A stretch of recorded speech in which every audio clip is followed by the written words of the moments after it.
Beast Wars Season 2, Episode 11, The Agenda, Part 1. Now, the reason I'm doing this as its own part is because this is actually a 3-part season finale. So, 2 parts together I think I can manage to put into like a full review. But doing 3 parts, I was like, you know what?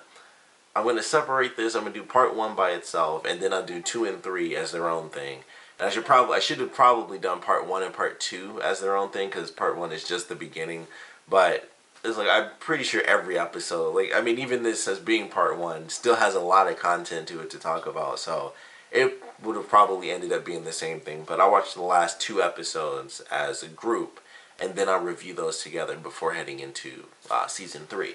But being the first part of the finale, it was a really cool episode. Coming off of a devastating episode with Transmutate, this kind of takes you back into some of the crazier action of the series, and it kind of starts off pretty crazy. It starts off really simple actually, where we have, they talk about it before, but we have the giant wave from the alien explosion. Eventually it's going to reach Cybertron. I thought it was supposed to reach former Cybertron, but it actually reaches, I guess, future Cybertron. So it actually goes through time and space. And so the Predacons find out about it. They set up a satellite that accidentally explodes, so it basically destroys this big chunk of the wave, and it flies straight past Cybertron. So the Maximals don't end up getting the signal, but the Predacons do. And so they have this little Predacon army, which is actually in this picture, which I can't show because there's another. It's kind of a spoiler picture. It spoiled a big thing for me, but I won't show it off. But they have this little council, and there's 3 Predacons. They get together, and they're all kind of just glowing red and stuff, and they're the bad guys. And so they have this conversation, and it's like, all right, we found the Predacons, we found the Maximals. We know where they are. So all my sound on my freaking phone. So they find out where everyone is on the planet, and it's like, all right, we have Megatron. He stole the disc. The Axelon, which is the, if I remember it, that's the Maximal ship. They've landed on Earth. They've landed on Earth with the Predacons. We have to figure out what we're going to do about this, because Megatron may or may not still be doing his own thing. He's an asset, but he's also a rogue. So he could be one or the other. Like, he can't be both. Currently, he's an asset because we don't technically know what he's doing. But he could, he's rogue. He's a loose cannon, and we have to figure out exactly what's happening. So we're going to send, basically their, like, super secret stealth agent to go back to Earth, to, send them back through time. They give him this crazy looking ship that I swear has to be straight out of Star Trek. Like, it reminds me of something from Star Trek. I just don't know what it is. And so it's like, all right, we'll send this person back in time, or this Transformer back in time, and we'll see what happens. We'll see what Megatron's up to. If he's, actually helping our cause, we'll let him be. If he's not, then we'll get rid of him. We'll arrest him. Plain and simple, he's done. So they send this character back. He's got a stealth thing going. Everyone knows that the signal has reached Cybertron at this point, or at least that it should have. They don't know about all the stuff going on with the Predacons destroying it and everything. So Megatron does full-on assault. It's like, it's now or never. Like, this is our moment. We destroy the Maximals before, the rest of the Maximals come down from Cybertron and try to save them and wipe us all out. So they have a full-on crazy attack. Everything's just going nuts. And then they get a little bit of help.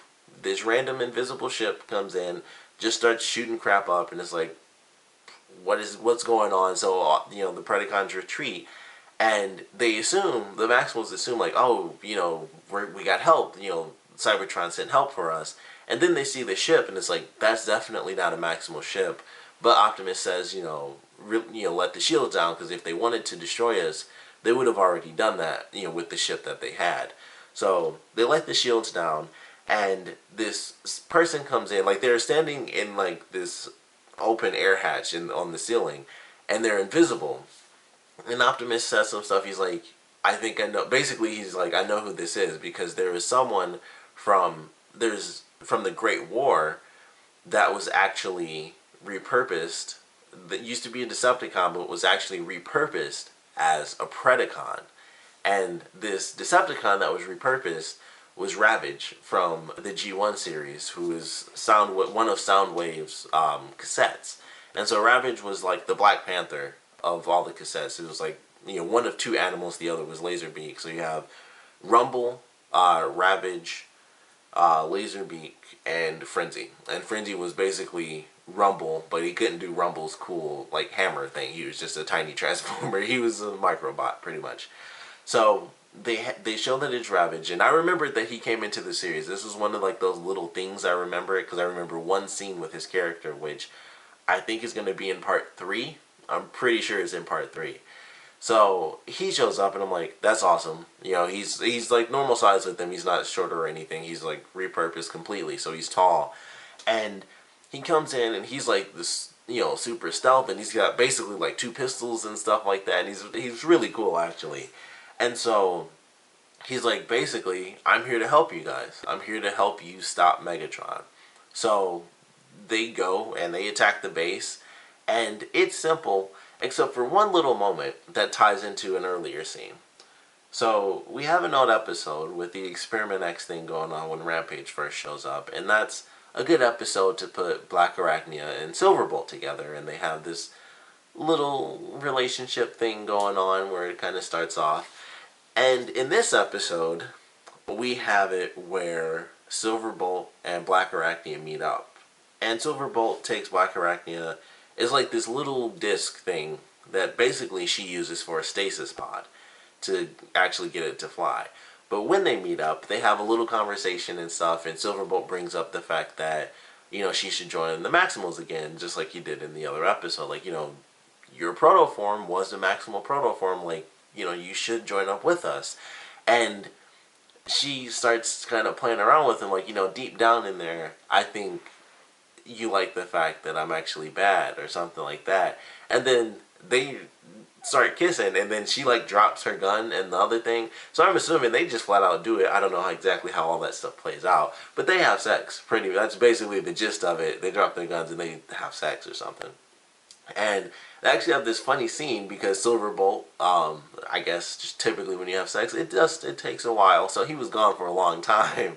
And they keep mentioning that because when he first gets back, Optimus is like, finally you showed up. And then Rat Trap was like, so where were you? You've been gone for a long time. And he was like, I was doing a scout patrol. And I don't know if Rat Trap knows what's happening. I'm assuming he does because of the way that he said it.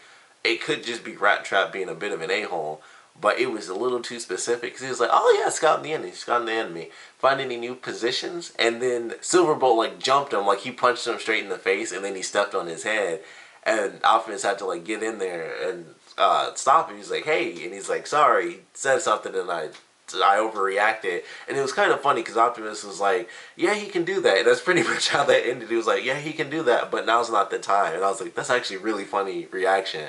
Like, Silverbolt lost it. Like, he never does. He never loses it. And he lost it on Rat Trap. And then Optimus was just like, I know he can have that effect, but we got to be careful is basically how he put it. It's like, he was literally like, now's not the time.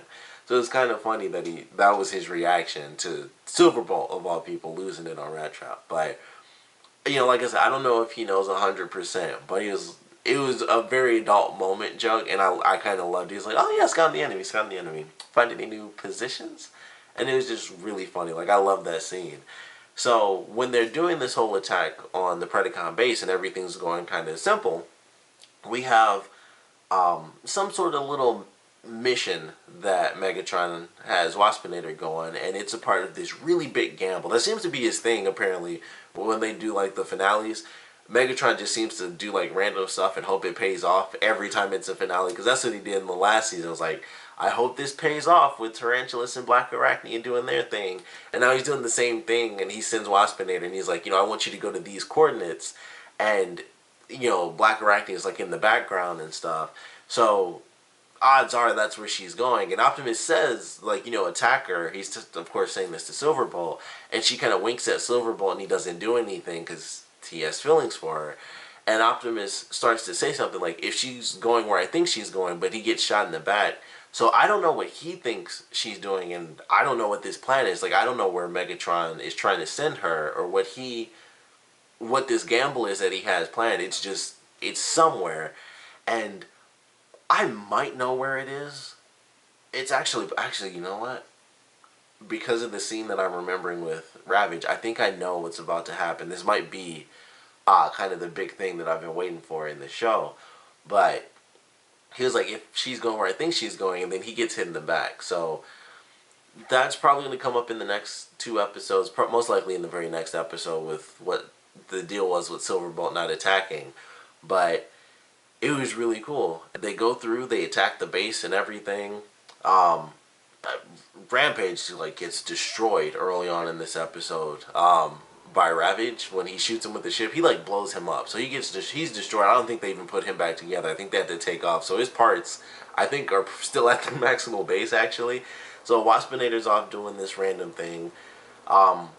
Quick Strike was in it for like a split second when the ship first showed up. He says, "What in tarnations?" And then they don't actually really show much during the fight scene. We don't actually see a lot of the Predacons. We mostly see like the automated defense turrets show up, and they show Megatron a bunch. And then we see Black Arachnia during Silverbolt's scene where he doesn't attack her. But we don't really see the Predacons actually fighting too much during the ending fight scene, which is kind of weird. But they go through the battle, and then eventually it gets to Megatron in his chair because he's staying in his seat the whole time. And like this thing basically like whips on his arm, and it's like a laser handcuff. And then this giant one comes down, and it kind of locks him in place so he can't move his arms. And then another one gets his hand on his chair again, and Ravage shows up, and so do Rhinox, Optimus, and Rat Trap. And it's like, you know, under the Predacon Alliance and all this stuff, you're under arrest. And that's how the episode actually ends. That's how the first part ends. It's with Megatron actually being locked up. The Maximals seemingly have everything under control, but of course we have Waspinator who, you know, he has like a fake plan. The whole thing is really so Megatron could say the coordinates so Black Arachnia would sneak off there. So we have Black Arachnia, which is the important part of it, going to this thing. She also has the stasis pod actually working, which Tarantulas has been trying to do forever. She now actually has one. Tarantulas is doing something. Like, he shows up in this episode, and it's when the Maximals are with Ravage, and his ship flies over Tarantulas' base. Tarantulas jumps out, but nothing really happens with that. So he's basically going towards the Predacon base, and I assume that he's going to either be collecting something or something's going to happen with that, because that was like the one scene, like his scanners went off as the ship was going into stealth mode, and he's like, okay, he runs outside, he transforms, and then he takes off, but that's really the only scene we get from his character. So I have to assume that the point of that was to show like, alright, he's headed towards the Predacon base now, and you know, they're in like a jet, so they get there way before he does, and so all this stuff has already happened. They've defeated, you know, Megatron, Black Arachnia, and Waspinator have taken off from the base, so now Tarantulas can kind of do his own thing. And you know, that might be a part of the gamble. It could be totally random that Megatron is hoping, like, man, I hope he shows up or something and do something stupid and crazy that ends up helping me actually. But it was a really cool first part. I love seeing Ravage. Once again, great way to just tie into the G1 continuity, into like, you know, he was repurposed as a Predacon, and it fits perfectly because he was already an animal, you know, in the original series. So it's like it perfectly blends together. They made him super awesome, where he's like the stealth assassin character, and he has a stealth ship, and he's got like the 2 pistols and stuff. So it looks freaking phenomenal. In this new version of his character is actually really cool, and he talks, and they gave him like a Hispanic accent and stuff, and he's like this super cool character and everything. I'm like, man, they kind of just made him like really badass.